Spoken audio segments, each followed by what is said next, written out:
you're choosing the landing page as your view type, you'll be taken to the landing page settings.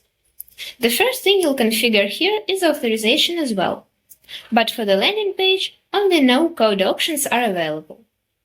The second tab here is structure. It's where you determine the contents of your landing page.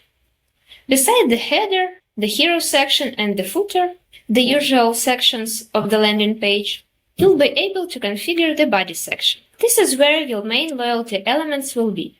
So add any elements your program might need: missions, rewards, quests, the leaderboard, frequently asked questions, and more.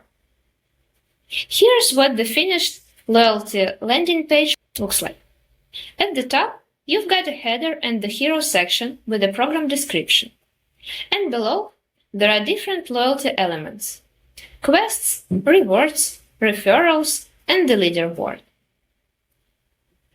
Coming back to the basic setup, the final thing you have to configure is your domain. If you want to set up a custom domain, you'll have to connect your branded domain and then add the CNAME record to DNS records.